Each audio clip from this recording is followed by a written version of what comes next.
Sound, thank you. That light is going to be red all day. Oh, turn green. How about that? Now, if these people are supposed to drive faster than that.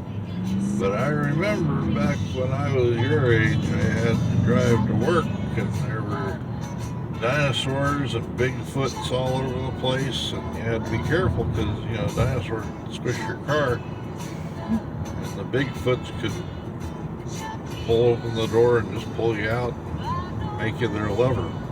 And female Bigfoots, they were kind of attractive, but I just never really. It was like hugging a big ape or something, because they were. Yeah, and the female Bigfoots, they were very affectionate.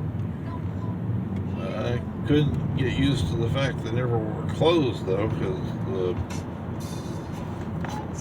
lady Bigfoots had the boobies sticking out, and you couldn't really ignore them. So when you're talking to them, you go, "Hey, how you doing?"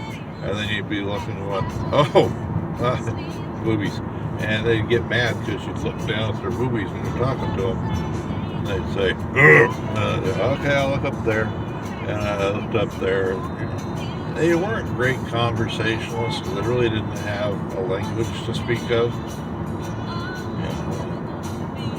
Now, I don't know this for certain, because I never really dated a female Bigfoot, but apparently when they were in an amorous mood, meaning they were in the mood to have sex, they would just rip off a guy's pants, throw him on the ground, and do things. I never had that happen to me. Apparently I wasn't attractive enough to a Bigfoot lady. And the Bigfoot guys, they were a little jealous, and I never really wanted to get in a fight with a Bigfoot because they're generally like 8 to 10 foot tall, and I'm 6'5", which worked out pretty good because when I would talk to a female Bigfoot lady, I would be face to face with her chest. And she'd get mad if I talked to those things. But there's time. Well, not that interesting. But we were in Panama City, and an alien thing came out of the water. It was about 3 foot tall. Had a lot of tentacles, and testicles, had tentacles. And at first we thought it was like a manatee or something. Walked up to these people that were laying on the beach going, "What's that?" And it wrapped his testicles and tentacles all over them and just squeezed them and pulled them into the ocean, or the Gulf of Mexico. I guess that's not technically an ocean. And they're all screaming, and I got dragged off to the bottom of the sea or eaten or something. But they apparently the Navy went in there to clear them out and get rid of the alien tentacle monsters. And they were like, "Yeah, it was a freak accident. Don't worry about it." And everybody's like, "But we saw it." And they were like, "No, you didn't." But that was back when people trusted the government, so they, of course, said, "All right, I guess we didn't see those people get dragged into the ocean." And I guess that was, 85, 86, maybe in the 90s, I can't remember. Because I'm old, and I get forgetful. And, being forgetful and old, that's like peanut butter and jelly. They go together. Although, I made a peanut butter and jelly sandwich for a friend of mine at work, because he goes, "Are you making peanut butter and jelly sandwiches?" And I said, "Yeah." He goes, "I want one." Okay. So I made up an extra one, and I had smooth peanut butter on the bread, and then I got some of the jelly, which is the only kind I had at work, was marmalade jelly, which is made out of orange.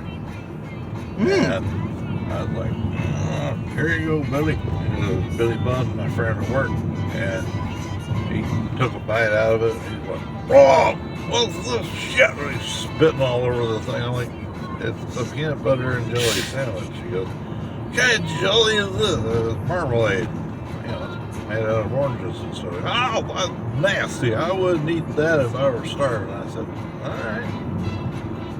Oh, choo-choo train. Sitting there waiting to jump out at people. That reminds me of the great train massacre back in the 1990s. Trains would hide on the tracks waiting for cars to start heading for the railroad tracks. Trains would jump out, run over cars. That's when they put rails in so the trains couldn't just drive around on the roads anymore. They had to stay on the train tracks. A lot of people were saved by putting in rails, but the trains were unhappy because they couldn't go anywhere they wanted to anymore. Of course, they had a hard time in the Southwest where there was a lot of sand because, you know, they had big wheels on the train were just spinning the sand and they couldn't go nowhere, so they had to get towed away. But that was, I think that was about the time of the gargoyles, because there's a bunch of remote areas of Arizona and New Mexico that archaeologists were exploring these caverns and caves, and a party of like 12 people from some university found a cavern that was mostly hidden by giant boulders so that nobody even knew it was there. And when they went in, they kept finding like human bones and body parts and bits of torn clothes. And they're like, well, that's odd, because the clothes looked fairly recent, you know, like blue jeans and tennis shoes and stuff. And one of the guys was in the back of the cavern, and he goes, hey, look at, and you know, that's when something jumped out of the dark, grabbed him and pulled him into the cavern behind him. And everybody's like, what the heck was that? I don't know. You're just faking it. You just fake it and stuff. And then the guy's head was tossed out of the darkness where the cavern went way back. And it rolled, hit the ground and rolled and landed at their feet. And everybody's like, bah! And a couple of them left, and the rest, they pulled out flashlights, and one guy had a gun, and they went to say, what the hell is going on? And that's when they saw these giant winged guys, like they were all like 6 or 7 foot tall, and they had big wings, and they had these nasty claw things, and they pointed weird looking ears, and they were all scaly. And they started coming at the other guys, and that's when the dude with the gun went pow, and he shoots, and the bullet ricochets off of the scales, because apparently they've got bulletproof skin, and it bounced around on the columns and ended up hitting one of the guys that was with him. So he falls down with a bullet wound, and that's when the other gargoyles come running out. And one dude who had a video camera, he ran. He just ran out going, ah! And as he was leaving the cavern, he found the other 2 ladies out there that had run out, and they jumped in a Jeep. I think it was a Jeep. I don't remember. Whatever kind of vehicle they'd driven out there. And they got away, or they thought they got away.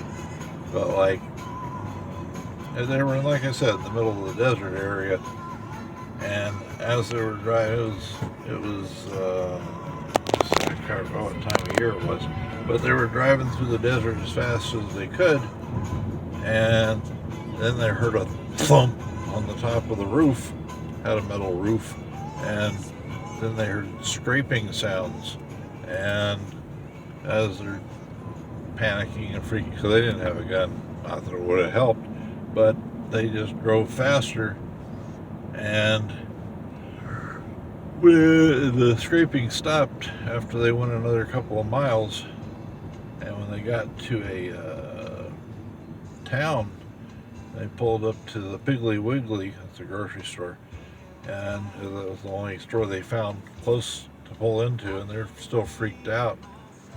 And this dude, like a little redneck guy, he comes up there going, "What happened to your roof?" And they're like, "What?" And they're looking out. They get out of the car and they're looking up there. All these big old scrapes and rips into the metal at the top of the Jeep.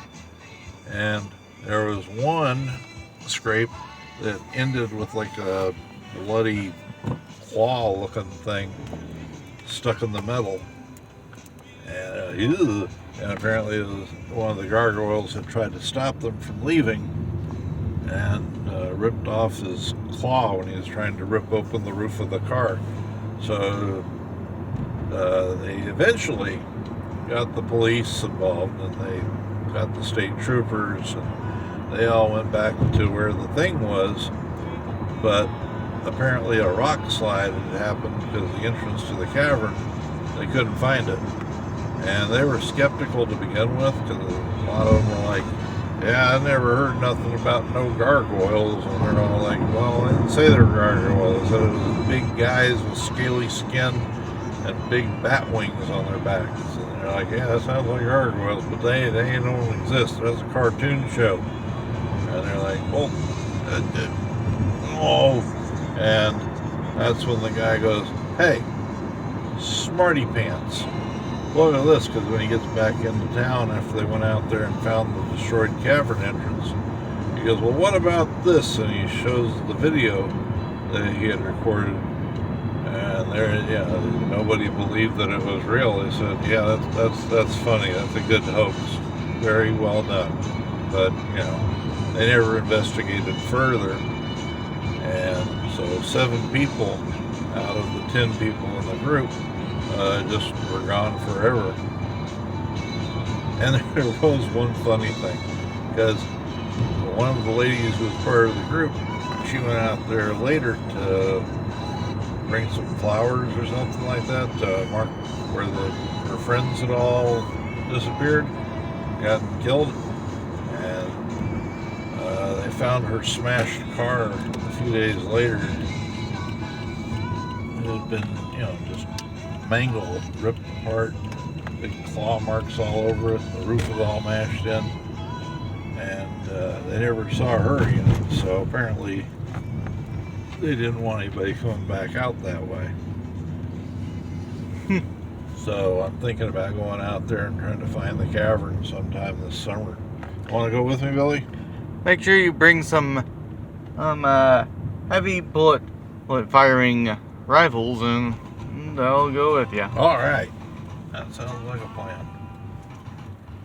As well as at least 100 mercenaries.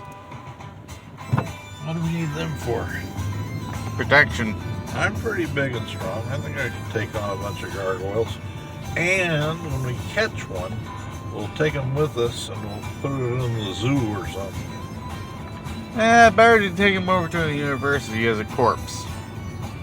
Oh, you can't make any money off a dead gargoyle.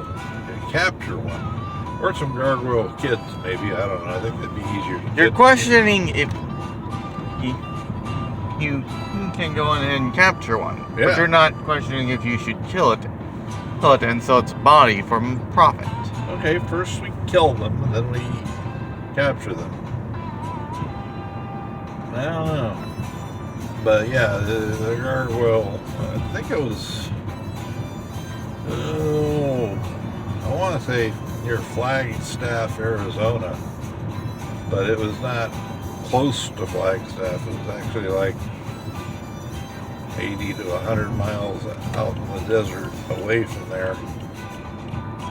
And there wasn't a lot of roads, and there weren't a lot of towns. I think that's a green arrow. Let's find out. Yeah, it is a green arrow. Yeah.